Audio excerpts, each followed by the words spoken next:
going? It's Q from the 505. I'm finally making that video that I promised you guys about. But before I get into detail about going more in depth about the Kaplan, I'm gonna basically post a little bit of a life update. So as of right now, um, the reason why right now I'm gonna answer some of the questions that I got on here.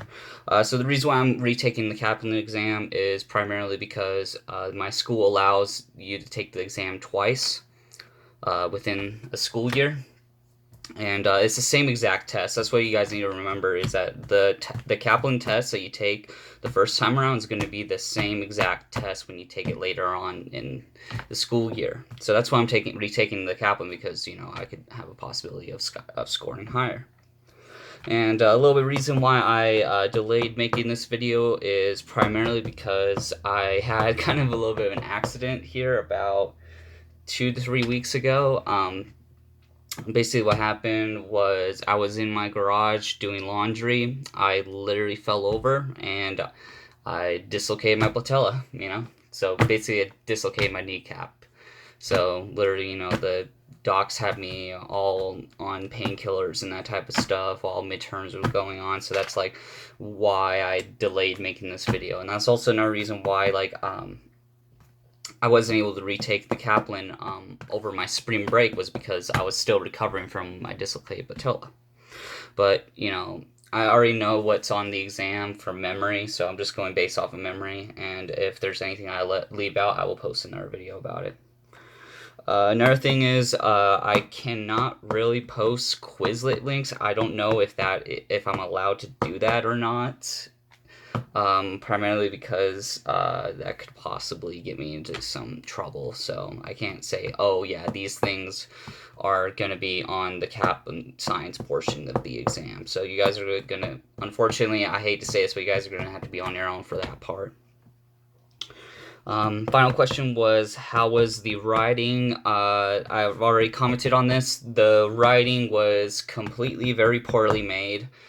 Um, like I'll explain more in depth as I go in through the video, but basically, the writing portion of the Kaplan exam, everybody that I know struggles with the writing portion. Not because nobody knows how to write, but because of how poorly written it is in terms of the test. But now this another thing is so I'm gonna talk about it now, but first I'm gonna talk about what I use to study. Obviously, if anybody has seen the video, I use the Kaplan, the nursing school entrance exam, otherwise known as the Kaplan book. You can get this book for relatively cheap, like 25 to 30 bucks, which is kind of a little bit pricey, but in terms of other books that I have, this is relatively cheap.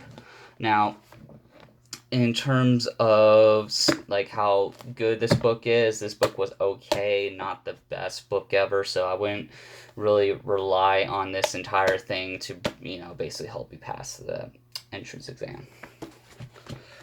And another thing is I use my Holes Anatomy and Physiology book primarily when I to basically study a little bit, and this is my A&P book, textbook that I use for my A&P classes. So if you guys haven't already taken A&P, definitely use your A&P book in case you get confused on some things.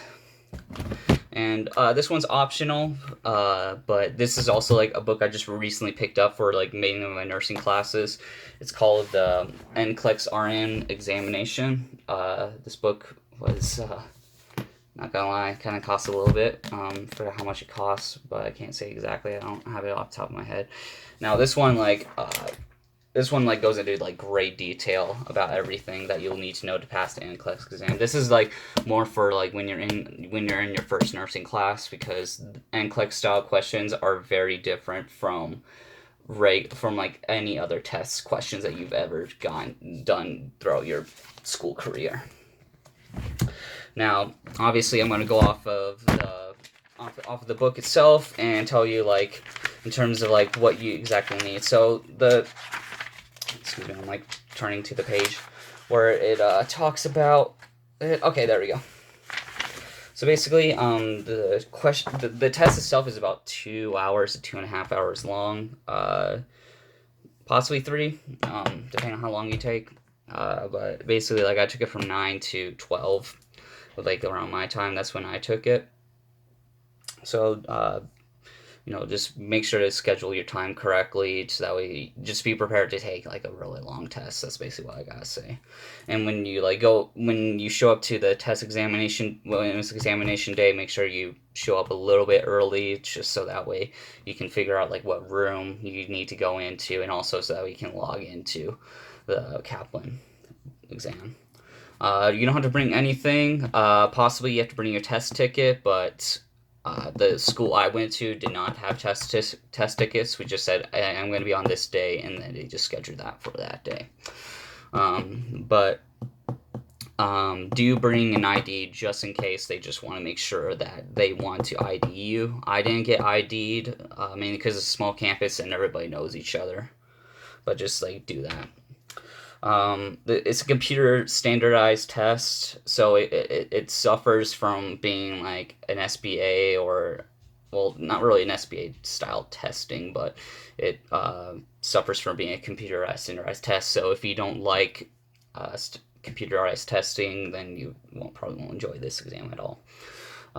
They will provide you scratch paper. They will provide you a pen, paper, basically, so like you don't have to worry about bring anything except for yourself. Maybe bring a water bottle just in case.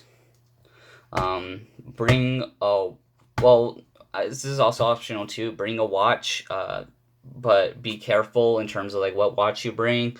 The one I got is a Samsung Gear S3, and this is like considered a smartwatch. So like you need to be careful in terms of that, because the the examiner, or whatever the term is called, they may want you to take off your watch while the exam's going on, just because they want to make sure you're not cheating, which makes sense, obviously, since this is kind of an important exam. But yeah, don't cheat. That's all I gotta say. So it consists of both the reading, math, writing, and science, and they all vary in terms of length, but in terms of the Kaplan book, it was accurate on that. Like your reading is going to be 45 minutes, your mathematics is going to be 45 minutes, and your writing is definitely going to be 45 minutes, and science is going to be 30 minutes. And there's going to be 22 questions on the reading, there's going to be 28 questions on the mathematics, and there's going to be 21 questions on the writing portion, and there's going to be 20 questions on the science portion. So that entire part of the book was very accurate about that part. And in terms of reading, what you need to know, basing this off the notes, is you're going to be reading a passage, and it's going to ask you basic, reading comprehension questions. And depending on like what the passage is, they may ask you to make an inference, possibly. But mainly what you're doing is identifying the basic purpose of the passage and what the author is saying. And other times, like they will ask you, author said X, Y, and Z, or or student A reads the book and makes inference on this, and student B reads the book and makes inference off of Charlie. What portion of the book do you think they base their evidence on? But that one is not really as much. It's mainly just reading comprehension, and just you're basically just going to be talking about what the author is saying. Now for mathematics, there's going to be I forgot to mention. For the reading portion, what you can use to study for this, I use a Kaplan as a way to study for that, but I also use Khan Academy, and also use a variety of websites online that lets you practice your reading comprehension. And in terms of the reading comprehension itself, it's definitely going to be a little bit of advanced reading, but not like really advanced. Mainly it's just like college level reading, because you're going to be reading portions that are scientific and other portions that are very political. But if you know how to read, and if you're like me and you're like a lazy reader and I can pass it, then you guys can definitely pass it too. For the mathematical portion, mainly you're going to be doing a lot of algebraic equations. More particularly, you're going to be doing addition, subtraction, multiplication, and division of fractions. So that's what you're mainly going to be doing. You're going to be doing a couple of percentages, like what is like 20% of blank, and in the mathematical portion, you will have a calculator throughout the entire portion of the test. So you do, but I do recommend you do actually memorize, your conversion back to fraction to ratio, fraction to decimal, decimal to fraction. Like memorize exactly how to do that. In terms of the word problems, they're basic dosage calculation problems. It's going to be nursing related dosage calculation problems, and it's going to be like, nurse nurse D gives nurse D is prescribed to give patient X, a half an ounce of this drug, and then in the morning, and half an ounce in the evening, and then the whole total prescription is going to be X, Y, and Z. And now she has only, I know this doesn't make any sense, but it's going to be like 3/4 of an ounce left of the drug. Does she have enough to provide another for another dosage? And then you basically, for that, you just have to do basic addition. And for the mathematical portion, I use Khan Academy, mainly just to brush up on my algebra. Uh, I haven't taken college algebra since my freshman year of college, and that was like my first semester. Second semester of my freshman year of college, I took stats, and stats and algebra are like completely different in terms of like their mathematical portions and that type of stuff. So that's what I did. Um, you know, but if you're good at math, especially good at fractions, you should be just fine. And you don't really. And for the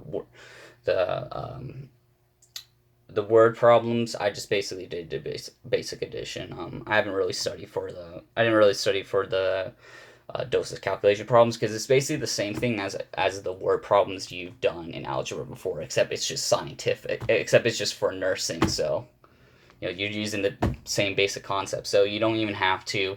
Uh, so if you do study for word problems, you can just basically study basic algebra problems, algebraic word problems, and it'll transfer to the nursing dosage calculation problems that are on there.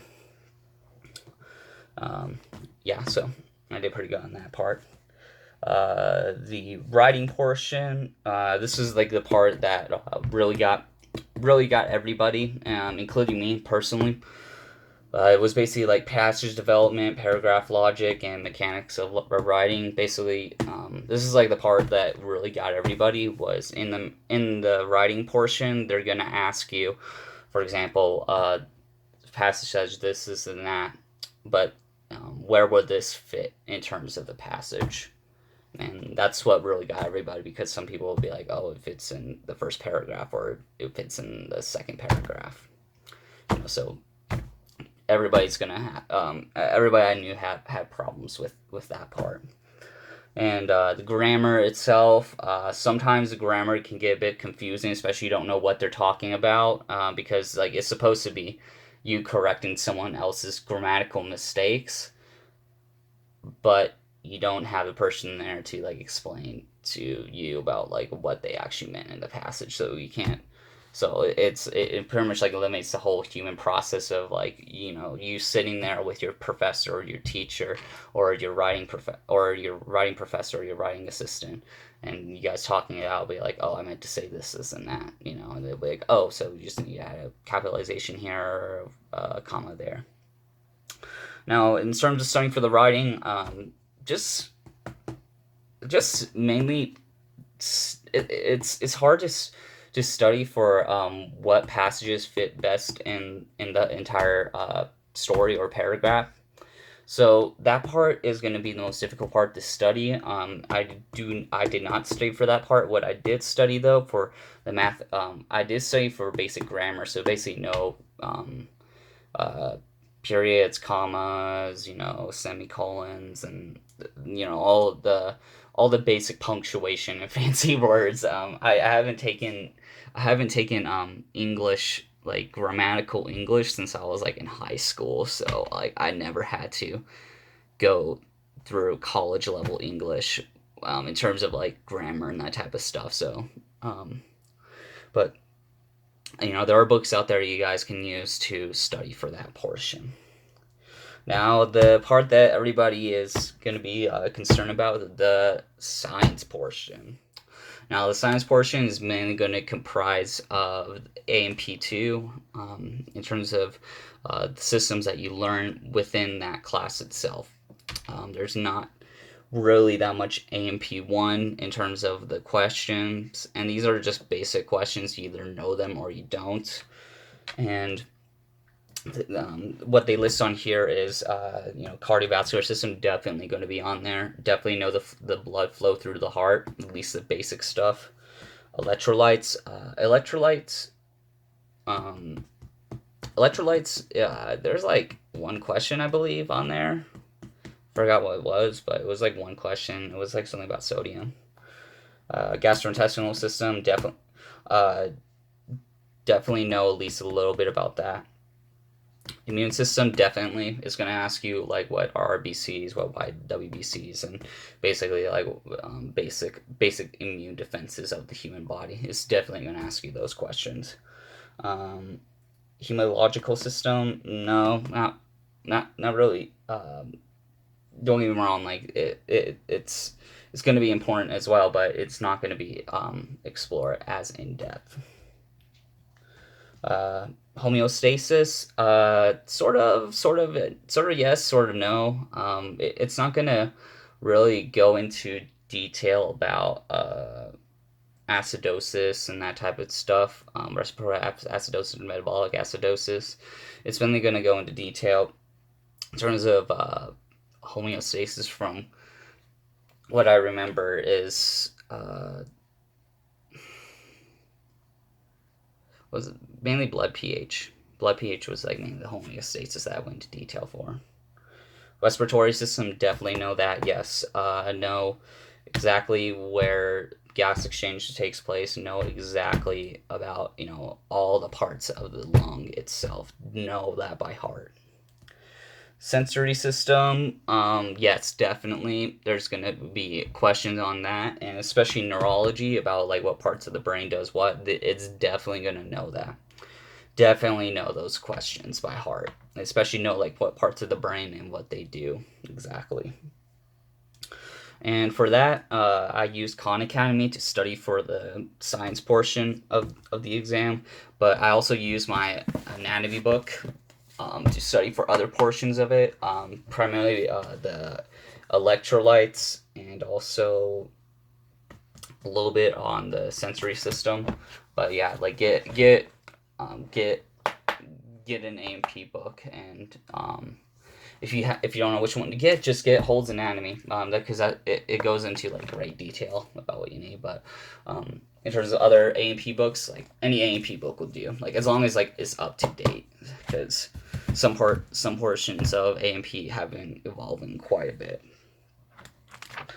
And once you get done, once you get done with the test, it will give you basically a bar graph and a pie graph. Is going to basically give you statistics on how you did, what your overall score is, how many questions you got correct, how many questions you changed from correct to incorrect and incorrect to correct. And it's also going to score you based on every single section. So from reading, math, writing, and science is going to calculate all that stuff. And then this is like another part of that I cannot say how they do this or not, but I will give you my theory again. It will calculate your critical thinking score. And I scored like 98, at least from what I remember. I may be wrong because of my previous video. Whatever I said on my video about my critical thinking score, that's what I have. I just don't remember it off the top of my head. But my theory for how critical thinking is calculated is based on like how fast and how accurately you answer questions. But thing is, like some of the questions I took my time on, and I still got scored relatively high, like around the 90s in my critical thinking. So I can't say exactly for sure how that is. So yeah, like that's all I got in terms of the Kaplan nursing entrance exam. So now I'm gonna talk a little bit about my life update, about like what I've been doing lately. Um, as of lately, I just got off of spring break. I hope you guys had a good spring break. And I've just been super busy with school. I had to, over my spring break, I had to write a report, two essays. Two essays I had to write. That was intense. Not gonna lie. Like, I wrote a 13-page paper. Obviously, I'm gonna, cover up my personal information, but I wrote like a 13-page report off of pancreatic cancer, and that was intense.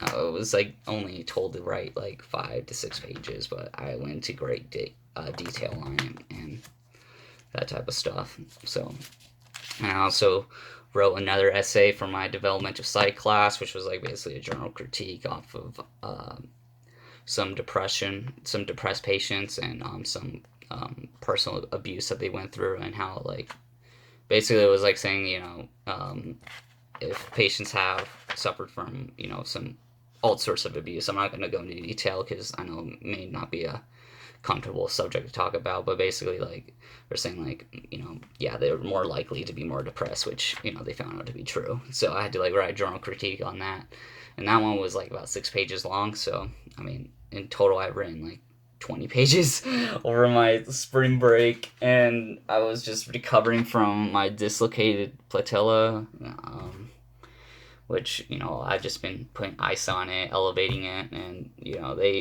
I'm just on ibuprofens now, and they wanted to get like an MRI done on me, but I'm not really too excited to get that done, primarily because like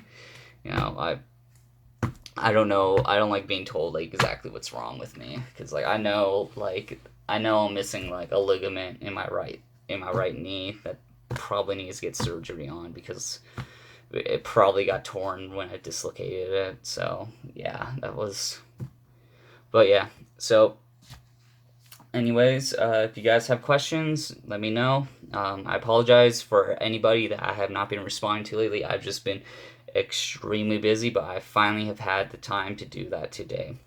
And if there's anything like I've forgotten on the test, I will definitely post another video and talk about that. So hope you guys are doing good, and definitely it's been really hot. That's why I'm wearing tank top. So stay hydrated, guys, and have a safe day.